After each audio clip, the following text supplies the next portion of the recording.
और चलिए आगे बढ़ते हैं, रुक करेंगे उत्तराखंड की खबरों का, जहां पौड़ी जिले के अगरोड़ा क्षेत्र में विजिलेंस टीम ने भ्रष्टाचार के खिलाफ एक बड़ी कार्रवाई की है। बीते 48 घंटों में विजिलेंस टीम ने सीएम पुष्कर सिंह धामी के भ्रष्टाचार मुक्त उत्तराखंड के संकल्प को सच कर दिखाया।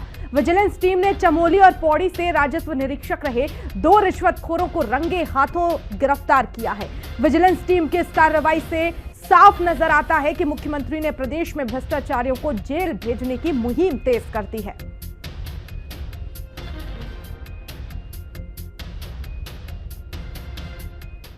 और लक्सर के रुड़की तिराहे पर पुलिस चेक पोस्ट के पास चेकिंग के दौरान आपस में 2 गुट भिड़ गए। मामला हाथापाई से फायरिंग पर जा पहुंचा। फायरिंग करने वाले 2 युवक मौके से फरार हो गए। भीड़भाड़ वाले इलाके में हुई फायरिंग से अफरा तफरी का माहौल देखने को मिला, जिसमें 2 लोग घायल हो गए। फिलहाल पुलिस फायरिंग करने की वजह का पता नहीं लगा पाई है और मामले की जांच में जुट गई है।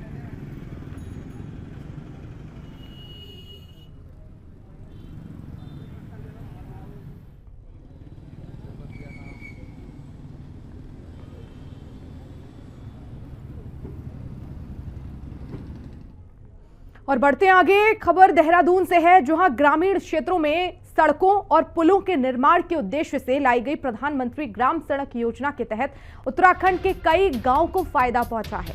राज्य में अब तक 2329 सड़कें और 312 पुलों का निर्माण हुआ है। बीजेपी प्रदेश प्रवक्ता हनी पाठक ने कहा कि वर्तमान में धामी सरकार के कार्यकाल में योजना को गति मिली और सीमांत गांव माड़ा को पहले गांव के तौर पर विकसित किया। जहां बीजेपी इस योजना को अपनी बड़ी उपलब्धि बता रही है, तो वहीं कांग्रेस का कहना है कि सरकार के केवल कागजी दावे हैं। धरातल पर हालात ये है कि आपदा के समय करीब 750 सड़कें जो टूटी थी, उनमें से कई सड़कें अभी तक ठीक नहीं हुई। जनता आज भी अपने क्षेत्र की सड़कों के निर्माण के लिए शासन प्रशासन के चक्कर लगाती है। प्रधानमंत्री ग्राम सड़क योजना का जो केंद्र ने एक फैसला लिया था और हर गांव में सड़क पहुंचाने का कार्य जिस प्रकार से हमारे मुख्यमंत्री श्री पुष्कर सिंह धामी जी ने किया है, वो वाकई में काबिले तारीफ है। हर घर से ग्राम सड़क योजना का जो कार्य है, वो गांव तक जमीन पहुंचाने का, उस कार्य को हमारे मुख्यमंत्री श्री पुष्कर सिंह धामी जी ने पूरा किया है। 2000 से ज्यादा गांवों में सड़कें पहुंचाई गई हैं, उन गांव वालों को राहत दी गई है और इसके तहत 312 पुलों का निर्माण भी किया गया है।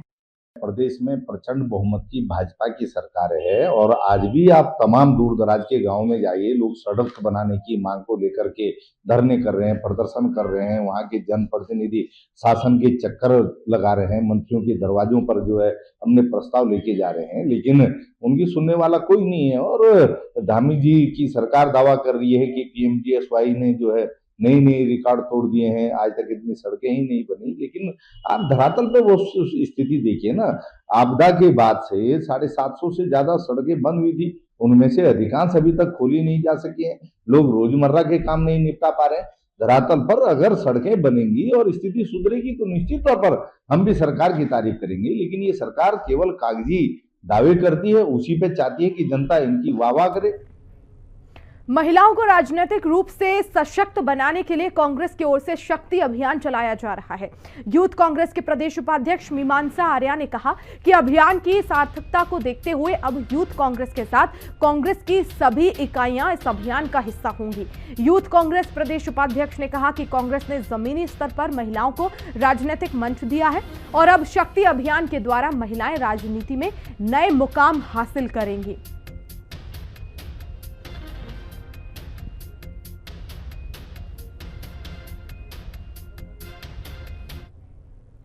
शक्ति अभियान एक ऐसा अभियान था जो महिलाओं को राजनीतिक मंच देने का जिसने काम किया था, और ये अभियान यूथ कांग्रेस द्वारा लास्ट ईयर लॉन्च हुआ था।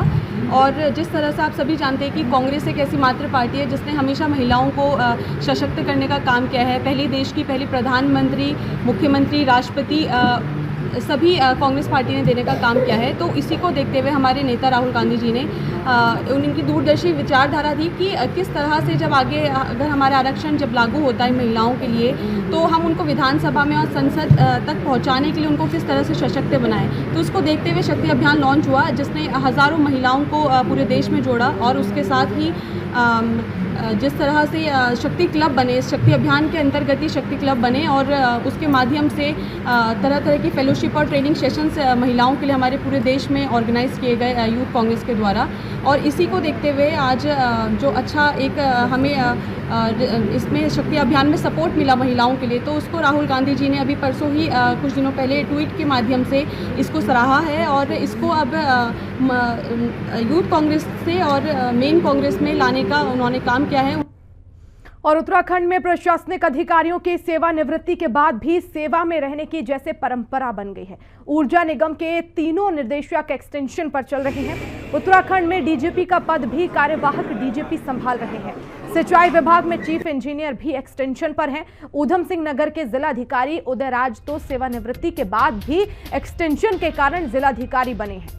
निर्वाचन आयोग में रिटायर्ड आईएएस अधिकारी ही अपनी सेवाएं देते हुए नजर आ रहे हैं। मुख्य सचिव रहे सुभाष कुमार नियामक आयोग के अध्यक्ष के पद पर हैं। मुख्य सचिव रहे शत्रुघ्न सिंह सेवानिवृत्ति के बाद यूसीसी के प्रारूप कमेटी में अध्यक्ष हैं। हरिद्वार सांसद त्रिवेंद्र सिंह रावत ने कहा कि ये परंपरा सही नहीं और इससे क्षमतावान अधिकारियों का मनोबल टूटता है। तो वहीं कांग्रेस का कहना है कि ऐसे सेवा विस्तार देना पर्वतीय राज्य के लिए ठीक नहीं है। अनेक राज्यों में इस तरह की समस्या है, यूटी में भी है और 7 राज्यों में इस तरह की ये समस्या है और उसको लेकर के कुछ लोग सुप्रीम कोर्ट भी गए हैं। मेरे ख्याल से 12-13 राज्यों में इस तरह की कुल मिला के इस तरह की समस्याएं हैं। कुछ जगहों पर अवसर का भी अभाव है, जो पात्रता होनी चाहिए वो भी एक कारण है और कुछ जगहों पर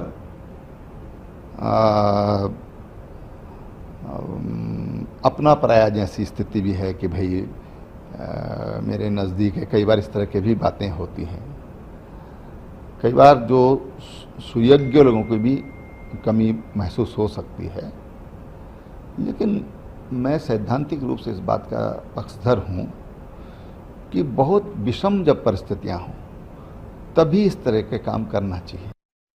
नहीं, अगर कोई एक्सेप्शनल केस है और कोई एक्स्ट्रा ऑर्डिनरी टैलेंटेड है उस मामले में बनता है, लेकिन अब जो ये परंपरा जैसी चल पड़ी है ये बात ठीक नहीं है, क्योंकि कई और लोग कतार में हैं। अगर हम रिटायर होने वाले लोगों को समय पर रिटायर नहीं करेंगे और ऐसे सेवा विस्तार देते रहेंगे तो मुझे लगता है कि उनका हक मारा जाएगा जो क्यू में खड़े हैं। तो कहीं ना कहीं इससे फ्रस्ट्रेशन और डिप्रेशन जन्म लेता है और एक व्यक्ति जिसका समय आ रहा है बनने का, वो कहीं ना कहीं शुद्ध होता है तो उसके वर्क परफॉर्मेंस में भी असर पड़ता है। बाकी पूरे जो नीचे हायरार्की है उस पर फर्क पड़ता है। अगर आप इस तरह से बार बार, एक बार चलो मान लिया किसी ने बहुत ही एक्स्ट्राऑर्डिनरी एक्सेप्शनल काम किया है अपने ड्यूटी पर रहते हुए, उसको आप दे भी दें, लेकिन अब जिस तरह से परिपाटी चल पड़ी है वो कहीं ना कहीं खतरनाक। और खानपुर थाना क्षेत्र के लालपुर गांव में 8 से 9 बदमाशों ने हथियार के बल पर बंधक बनाकर घर में लूटपाट को अंजाम दिया और इस दौरान बदमाशों ने घर में रखे सोने चांदी और नकदी पर हाथ साफ किया। आखिर में बदमाश धमकी देते हुए ऑल्टो कार लेकर मौके से फरार हो गए। लालपुर गांव निवासी रोहित छत पर अपने परिवार के साथ आंगन में सो रहे थे और उसी दौरान 8 से 9 अज्ञात बदमाशों ने घर पर हमला कर दिया। घटना के बाद पुलिस मामले की जांच में जुटी हुई है।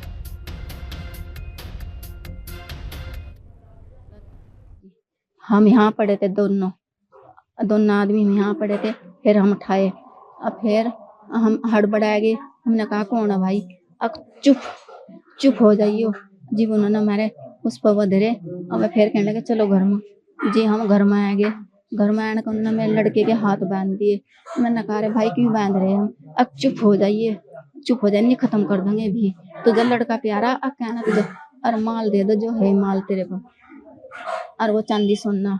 और जी हम नहीं आए, हम भेजे हुए आए। हम सुबह खानपुर क्षेत्र में करीब रात को 2 बजे के आसपास एक घर में घुसकर एक गाड़ी को वहां से उठा के ले जाना संज्ञान में आया है। साथ में 20,000 रुपये उनके द्वारा लेके जाना बताया गया है। उसको तत्काल पुलिस ने भी संज्ञान में लिया है, क्योंकि सूचना हमें सुबह 7:30 बजे के आसपास उनके द्वारा दी गई थी। तब से हमारे एसपी ग्रामीण वहीं पर लगातार कैंप किए हुए हैं और क्योंकि इसकी अभी जांच प्रक्रिया अभी लगातार चल रही है, क्योंकि उसमें जो इनके जो घटना का जो इंसिडेंट का जो समय है, उसके बाद सूचना देने के समय में बहुत ज़्यादा विरोधाभास अभी दिखाई दे रहा है। मैं छत पे सो रहा था, 2 बजे के करीब की बात है, और 6 जने आए और मेरी कनपट्टी पे सबने हथियार निकाल के रख दिए, तमंचे। फिर मुझे नीचे लेके आए और नीचे लेके आके फिर पापा और मम्मी पड़े थे, तो उनको भी बना के फिर अंदर कमरे में ले जाके हमारे हाथ वूथ बांधे, मारपीट की, जो सामान था वो ले गए। फिर बाहर निकाले एक कमरे में, फिर बाहर अलग ले जाके फिर इस कमरे में, फिर दूसरे वाले कमरे में ले जाके कहने लगे ले हम इसको मारेंगे, ये है वो है। जो सामान था वो सब ले गए। मसूरी में दिल्ली से आए पर्यटकों को माल रोड पर हूटर बजाना महंगा पड़ गया। कुलड़ी पुलिस चौकी के पास सफेद रंग की स्कॉर्पियो में कुछ पर्यटक हूटर बजाते हुए जा रहे थे, जिससे लोगों को भारी परेशानी हो रही थी, जिस पर पुलिस ने गाड़ी को रुकवाकर चेक किया। चेकिंग में गाड़ी के अंदर 2 बड़े हाई पावर के हूटर लगे पाए गए हैं और पुलिस ने गाड़ी से हूटर उतरवाए और चालान कर गाड़ी को सीज करने की कार्रवाई की है। पुलिस के मुताबिक पर्यटकों पर कांस्टेबल के साथ अभद्रता करने पर भी कार्रवाई की जा रही है।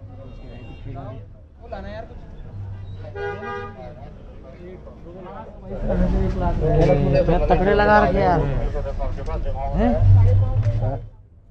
और राष्ट्रीय सेवा संघ कार्यकर्ताओं ने बेरीनाग में तहसील कार्यालय पर प्रदर्शन किया। तहसील के माध्यम से एसडीएम को ज्ञापन सौंपा गया है। राष्ट्रीय सेवा संघ कार्यकर्ताओं ने एक मकान में अवैध मस्जिद बनाए जाने पर विरोध जताया। राष्ट्रीय सेवा संघ ने 15 दिन के भीतर मस्जिद नहीं हटाए जाने पर उग्र आंदोलन की चेतावनी दी है। मामला आप सभी के संज्ञान में होगा। जो बेरीनाग में एक मस्जिद बनाई गई है, जो कि पूर्ण रूप से अवैध है, इसके जमीन के भी कागज नहीं है और वो मस्जिद भी पूरी तरीके से सरकार की तरफ से कोई भी लीगल उसको डॉक्यूमेंट नहीं दिया गया है। उसी के विरोध में आज सभी बेरीनाग वासी यहाँ पर इकट्ठा हुए हैं और अगर जल्द से जल्द इस पर कार्रवाई नहीं होती तो एक उग्र आंदोलन बेरीनाग शहर में होने को तैयार है, जिसके लिए सभी क्षेत्रवासी यहाँ पर अपना अपना बयान आपको हम जांच आख्या हम भेज चुके हैं। जो भी ऊपर से निर्देश प्राप्त होंगे उसके अनुसार कार्रवाई की। ऊपर से जांच का विषय है, जांच जा गई है, जो भी ऊपर से कार्रवाई होगी। और आगामी त्योहारों के समय राजधानी देहरादून के मुख्य सड़कों पर ट्रैफिक जाम की समस्या के समाधान के लिए परिवहन विभाग ने कमर कस ली है। आरटीओ सुनील शर्मा ने कहा कि त्योहार के समय यातायात दुरुस्त रखने के लिए सिटी बस संचालकों से सवारियों को छोड़ने और ले जाने का निश्चित समय तय किया गया है। इसके अलावा ट्रैफिक पुलिस से भी समन्वय बनाया गया है, जिससे मुख्य मार्गों पर ट्रैफिक जाम नहीं लगे। वाले त्योहारी सीजन के लिए हम लोग ये सुनिश्चित कर रहे हैं कि जितने भी शहरी क्षेत्र हैं उसके अंदर हमारे बसेस के जो मालिक हैं, जो सिटी बस चलाते हैं, उनसे वार्ता कर ली गई है और उन्हें कहा गया है कि सुचारू रूप से अपनी सेवाएं दें और टाइमिंग का जो हमारे टाइमिंग्स हैं उसका पूरा पालन करें।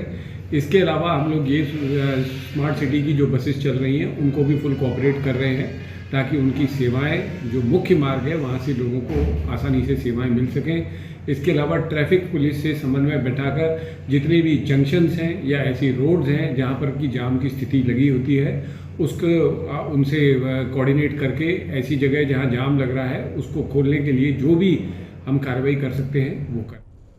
हल्द्वानी में महिला एवं बाल विकास विभाग ने बेटी पढ़ाओ बेटी बचाओ अभियान के तहत असुरक्षित स्थानों को चिन्हित करने को लेकर कार्यशाला आयोजित की। कार्यशाला में बड़ी संख्या में स्कूली छात्राओं ने हिस्सा लिया। कार्यशाला में शहर के सैकड़ों असुरक्षित स्थानों के बारे में जानकारी दी गई।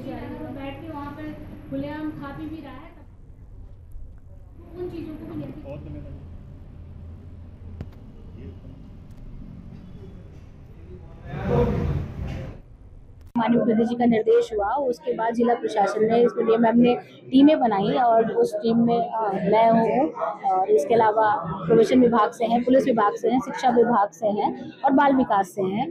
इन सभी का उद्देश्य ये था कि हम विभिन्न स्कूलों में जाएं और वहाँ जाकर हम सीधे बच्चियों से बात करके उनसे फीडबैक लें और सुझाव लें।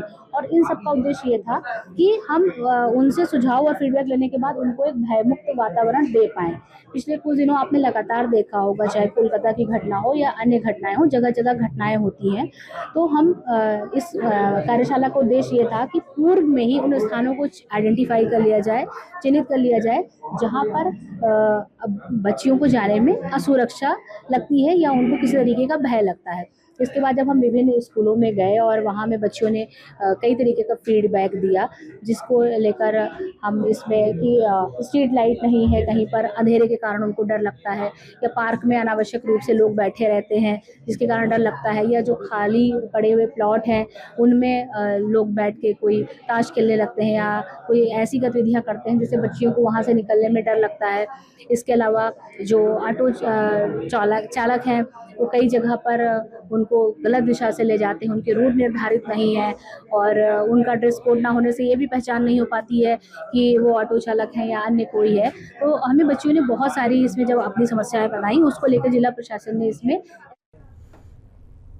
और देहरादून में प्रदेश कांग्रेस विचार विभाग ने पार्टी मुख्यालय से जनसंपर्क अभियान की शुरुआत की और इस दौरान विभाग ने एक पोस्टर भी लॉन्च किया। इस अभियान का सीधा मकसद प्रदेश के बुद्धिजीवी वर्ग को कांग्रेस से सीधे जोड़ना है, ताकि बुद्धिजीवी और पढ़े लिखे जागरूक व्यक्तियों को अपनी बात रखने का एक मंच मिल सके। इस पर कांग्रेस बुद्धिजीवी विभाग के अध्यक्ष प्रदीप जोशी का कहना है कि प्रदेश के तमाम बुद्धिजीवी वर्गों के बीच में जाकर उन्हें कांग्रेस से जोड़ने का प्रयास किया जाएगा। केवल वो नहीं है, अभी देखिएगा एक और। देखिए, आज हमने काफ़ी समय से जो हमारी इंटेलेक्चुअल सेल की बुद्धिजीवी प्रकोष्ठ की आउटरीच कैंपेन चल रही थी, उसे फॉर्मली लॉन्च किया है। हालांकि इनफॉर्मली तो बहुत सालों से कर रहे थे, लेकिन ऊपर से राहुल गांधी जी, राष्ट्रीय कांग्रेस विचार विभाग, प्रदेश कांग्रेस कमेटी की सहमति के बाद उत्तराखंड प्रदेश कांग्रेस कमेटी के विचार विभाग ने आज आउटरीच कैंपेन लॉन्च की है, जनसंपर्क अभियान लॉन्च किया है, जिसमें हम समाज के विभिन्न वर्गों से, स्पेशली प्रोफेशनल से, रिटायर्ड कर्मचारियों से, शिक्षकों से, युवाओं से ये अपील करेंगे। हमने पैम्पलेट भी छापा, अपने मुद्दे रखे हैं, उनके बीच में जाकर कांग्रेस पार्टी के साथ जुड़कर वो तमाम लोकतंत्र को जो कमजोर करने की साजिशें उन्हें नाकाम करेंगे। और खबर देहरादून से है, जहां कैबिनेट मंत्री गणेश जोशी ने मसूरी देहरादून विकास प्राधिकरण की अवस्थापना मद से स्वीकृत लगभग 3 करोड़ रुपए से बनने वाले सामुदायिक भवन का भूमि पूजन किया। कैबिनेट मंत्री गणेश जोशी ने कहा कि मुख्यमंत्री पुष्कर सिंह धामी की सरकार शिलान्यास भी करती है और लोकार्पण भी। अभी तक 54 सामुदायिक भवन बन चुके हैं।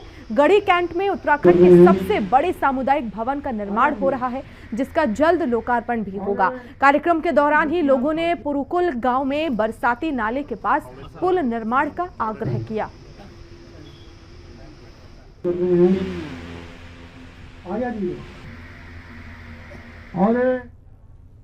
और उत्तराखंड में धामी सरकार ने प्रदेश में सेंटर फॉर हिंदू स्टडीज शुरू करने की योजना बनाई है। योजना को अमल में लाने से पहले देश के अन्य विश्वविद्यालयों के पाठ्यक्रम का अध्ययन किया जा रहा है। प्रदेश के शिक्षा मंत्री धन सिंह रावत ने कहा कि इस पर काशी विद्यापीठ से बातचीत चल रही है और जल्द ही इसके लिए MOU कराया जाएगा।